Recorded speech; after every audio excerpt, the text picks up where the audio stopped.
What's up everyone, I'm CallumOnToast, and in today's video I'm going to be showcasing some battles submitted to the channel by Chaos288, who's attempting a really cool and unique A to Z challenge in the Ultra League, or if you are American and you get triggered by hearing me say Z, then an A to Z challenge, where they will be using one Pokemon that begins with each letter in alphabetical order. So the first team will lead with a Pokemon beginning with the letter A, and have two Pokemon in the back that begin with the letters B and C, and so on until we get through the entire alphabet. Some of the Pokemon will be pretty meta, but there will also be a ton of spicy options and even a Great League Pokemon just because of the lack of options available for that letter.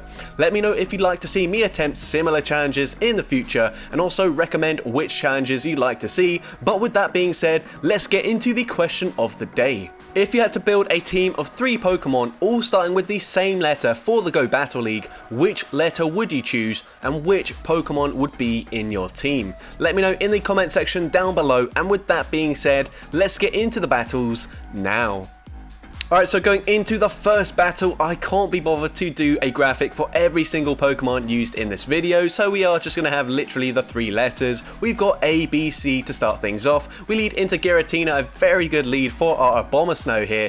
We can safely let this charge move go through. Even if they run Ancient Power, it doesn't do that much damage. They swap into Melmetal. We can now respond with a Blaziken, and this is not enough to hit for any big damage, so we let a Superpower go through, and at this point we're going to go for a CMP tie with our Blaze Kick here, and the opponent does end up shielding, so we can safely shield this, and if it is another superpower, which it is, they'll debuff their defense and we will be able to get a full counter farm down. Now at this point we don't go for the Blaze Kick, we're going to over farming to a potential Brave Bird here, forcing this opponent to throw their energy pretty much straight away, and they've also got a Swampert in the back, so they are absolutely core broken by the Abomasnow. They try to call the bait there, it doesn't work out for them. We can now go for the Weather Ball. This will be grabbing the final shield from the opponent, and at this point we are going to shield this up, and we should be able to make it to a final Weather Ball up against the Giratina, and this should be enough damage, although we're going to choose not to do any bubbles there for some reason,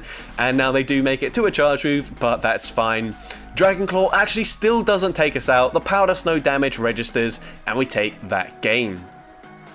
Into the next battle, we've got D, E, and F, and we've got a Dragonite lead into a Snorlax, so we are going to let the Body Slam go through, and we should be able to overfarm quite a lot before throwing the Superpower, but no, we throw it pretty much straight away, and Superpower does land, it does big damage. We swap into Empoleon, the opponent responds with Swampert, but they're fairly slow to swap out there, so we might even be able to grab a shield here from this Swampert. They also go for the Hydro Cannon straight away. Massive mistake here, it is resisted, and even with the Mud Shots, a second Hydro Cannon will not be enough damage to take us out, so we can safely let this second Hydro Cannon go through. We farm them down, come out with a charge move loaded, and now we can go straight for a Hydro Cannon, going back into the Snorlax that came in. They now get fully taken out there, and they come in with a Togekiss, so they are thinking 2 shields and a Togekiss will be the play, but we've got a Ferrothorn in the back, so unfortunately for them, it is not the play. They go for an Ancient Power bait there. They might run Aura Sphere or Flamethrower. Both would do big damage. Flamethrower would probably one-shot us. Aura Sphere would be pretty close to doing the same as well. But we're going to be able to outpace them with our Bullet Seed energy generation, and Charm just cannot outpace us or get to these charge moves fast enough before we make it to a third Flash Cannon in time to get rid of this Togekiss, and we should be able to take that game. So 2 wins to start things off. Into the next battle, we see a Giratina in the lead, a Pokemon that I've probably never showcased, at least myself using, at least the altered form anyway. I have used Origin form in certain cups, but let's see how it does up against this aggro. We're actually going to shield here, and it is the Meteor Beam that would have done massive damage, and when we've got a Ho-Oh in the back, we really need to make sure that it doesn't get aligned to this Aggron. And as well, we do have a double fire backline there, although Incineroar only, oh no, it is part dark type, sorry. For some reason I was thinking it was another one of the typical fire and fighting starters, but it definitely isn't. The opponent comes in with a Palkia, and this is not good whatsoever. They've got a rock type and a dragon type here, a dragon water type, and we've got 2 fire types in the back. Luckily for us though, they do unfortunately not quite get the farm down before we make it to a 3rd dragon claw. We're going to come in with the Apex Shadow Ho-Oh. Aqua Tail does big damage. Now we have to swap into the Incineroar and hope that we can make it to a charge move in time. They do make it to yet another Aqua Tail. This will get us very low. We're going to overfarm as much as possible. We actually go for the farm down there. And luckily for us, they have got an Escavalier in the back. Probably the only thing in the pack that we'd have liked to see. We take them out there and we do manage to take that game. So, into the next battle, we see Jellicent in the lead. Gonna swap into a Lugia, and we're gonna let this move go through. It's just a Dragon Claw, and then they come in with Togekiss, which will be able to double resist the Dragon Tails from our Lugia, but they're not gonna tank these Sky attacks particularly well. Actually, they will tank it fairly well. They should be able to let a second Sky attack go through and fully farm us down, but they do end up using a shield, so we'll definitely take that. And as well, this is kind of functioning as an ABB style team with a pseudo dragon in Lugia and then a dragon in the back with our Kyurem here. So we're going to shield up the charge move. No, actually we didn't shield it. What am I talking about? And now unfortunately we throw on the CMB tie. It's another ancient power. It doesn't do that much damage. And of course Aura Sphere or Flamethrower would be resisted. So that's why they go for the ancient power. They now come back in with the Giratina. We can go for the Shadow Ball and then likely swap into our Kyurem. And we do land the Shadow Ball. We swap here. We have to shield this. It wasn't a catch or anything like that. Trying to go for the snipe. The opponent lets us farm them down. And then they come in with a Confusion Cresselia, so not the move you often see on Cresselia. And it does mean that they are going to be very slow to get to the charge moves here. In actual fact, we could have got to the Glaciate there, but we didn't throw on CMP because we didn't want to potentially give them a full extra confusion through. We can now go for the Glaciate. The opponent lets that move go through as well, and now we make it to a Dragon Claw in time before they get to another charge move. And at this point, we can safely swap and catch the move perfectly onto our Jellicent. Honestly, we didn't even need to make the catch there, as the opponent wouldn't have been able to go for a move and then get to another move anyways, so the opponent does end up losing that game. Into the next battle, we've got Galarian Moltres, so a very rare Pokemon for the Ultra League, and we're going to let this move go through. The opponent baits with an Acid Spray instead of going for Thunder Punch. Maybe they are running Dark Pulse and Acid Spray there, not really sure, but let's see. We are able to get to another Ancient Power in time before they get to another charge move, and the opponent lets that go through as well. I think at this point we just let the Moltres go down. If they are running Thunder Punch, that's fine. They're actually running the Dark Pulse there, so that still ends up taking us out. We're going to go for a full farm down with our Obstagoon here. They will make it to our final charge move, just an Acid Spray, and we're going to swap out, and they've got a Torterra, but they've also got an Aggron, and that is absolutely awful for this Alolan Ninetales. They are going to be able to resist everything here. That does absolutely nothing, and in neutral matchups we should definitely go for the Weather Ball. It is stab, and it is also a lot more energy efficient than the Psyshock.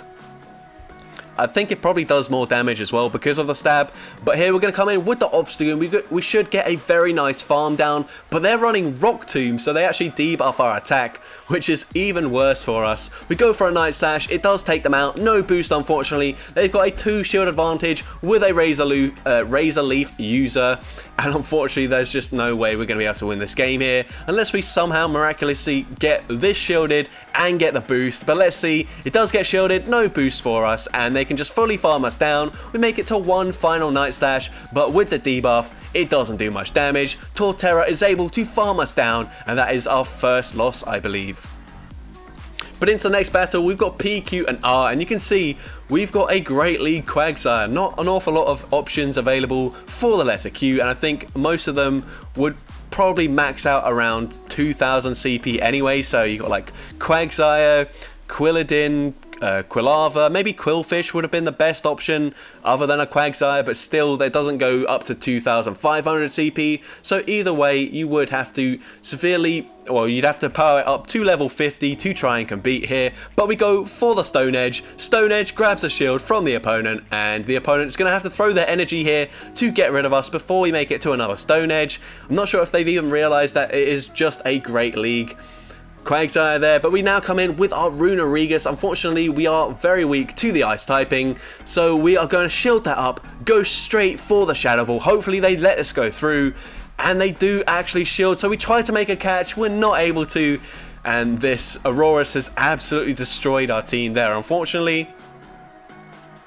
But into the next battle, we've got ST and U. Scrafty, a very good matchup here, but the opponent probably going to go for a Wild Charge and dip. No, they actually go for Mirror Shot there.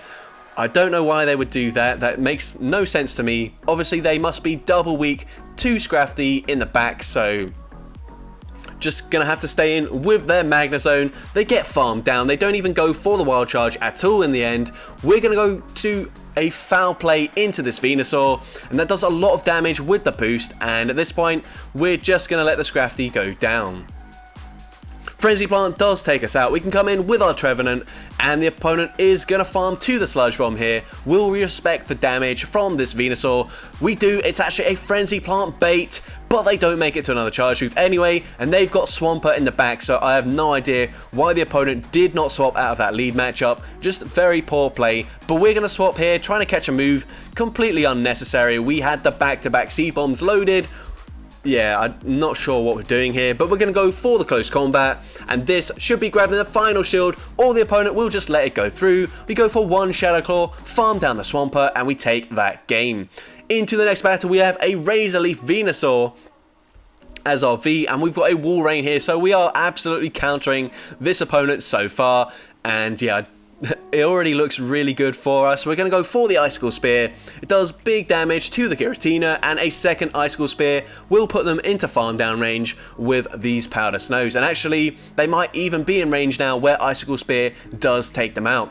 And it does exactly that. Now they come in with a Pyroar, a Pokemon you don't see very often. I'm not sure what elo these battles are at, but I would assume probably in the like low 2000s. We're going to let that go down, and we come in with a Xerneas here, and we're going to let this move go through. Flame Charge does a decent amount, and honestly, these Fire Fangs are chunking, but they swap into the Donphan there, and notice we did bank a charge move. I really like that play, and now we can come in with the Venusaur, go for a full Razor Leaf farm down before they make it to another charge move, and now at this point, obviously, Fire Fangs are absolutely destroying us. We're going to go for a Frenzy Plant. Frenzy Plant grabs the shield from the opponent. I think we have to shield this up.